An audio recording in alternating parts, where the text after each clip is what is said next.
How do you react to this breaking news this morning? Well, with wonder, actually. I mean, first of all, this was announced when Parliament wasn't sitting. None of us knew that this was going to happen. But I'm also rather concerned because we know that Mauritius has got very close ties now with the People's Republic of China.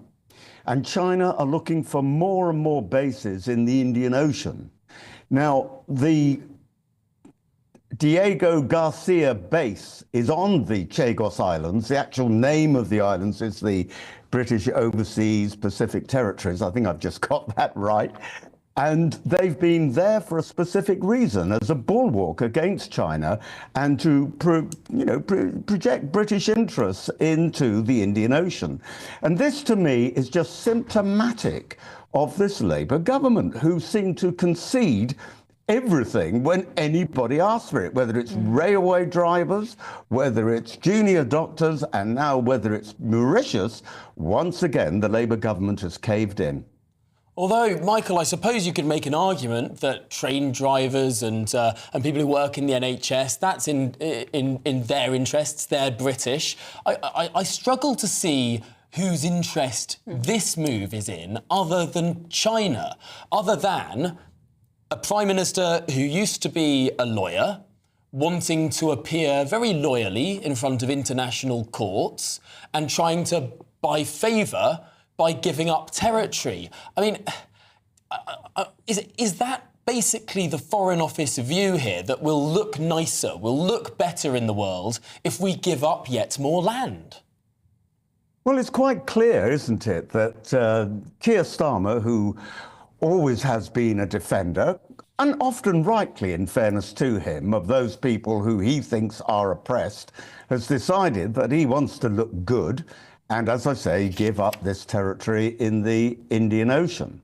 But the real problem is, what is going to be the impact for the United Kingdom, the United States, SEATO, which is the Southeast Asia Treaty Organization, which is the regional equivalent of NATO, with an aggressive China, who at the moment are, as you know, creating islands around the Philippines, creating islands off Vietnam in order to expand their overseas reach.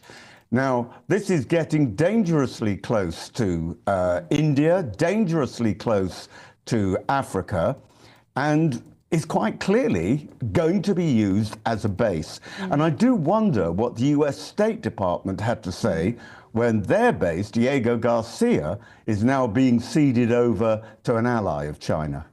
Yes, absolutely, because although in the announcement today it said that that base can stay there, are you saying that it won't be long before the Chinese make noises and say to Mauritius, we're not happy about this, you need to get that base? Is that what you're suggesting, that the agreement today won't actually last? I think it's inevitable that China will say just that, because I think the whole reason and the whole pressure, if you like, for these islands to be handed over to Mauritius, and it is worth remembering that Mauritius was formerly a French territory. At the end of the Napoleonic Wars, they were handed over to the United Kingdom, and those islands never were a part of an independent state of Mauritius. It to me is an extraordinary event, and people will say, well, it's, you know, a group of islands a long way away from Britain. Does it really concern us? But it does. There's a huge amount of merchant shipping that goes in the vicinity. And if there were going to be some sort of crisis with China, and already, you know, there are very, very tough tensions between China and the United States, then that base, and I think there will be a China base on those islands, that base could be used to disrupt shipping to the United Kingdom and the West, which will be inevitably causing mass inflation. Now, Michael, of course, we're talking a lot about China.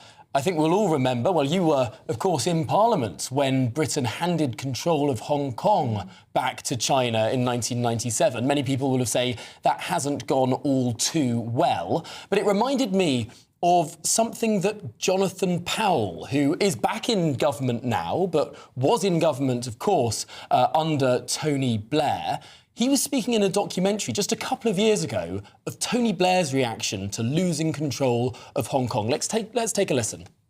Just after the handover of Hong Kong, Tony said to Alistair and me, apropos of nothing really, we shouldn't lose any more territory. And we both looked at him and thought, what are you talking about? And he said, no, after Hong Kong, we mustn't lose any more territory. Britain's not big enough. Britain needs to be big. I mean, look at a map. Look at it. Britain is so small.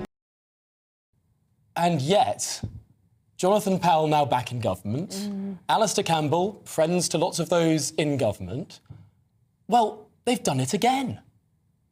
And you know, Keir Starmer is no Tony Blair. I've said this before. You know, 3 months after the 97 general election, Tony Blair had a popularity rating of plus 68. Now, less than 3 months after the last general election, Keir Starmer has a popularity rating of minus 23.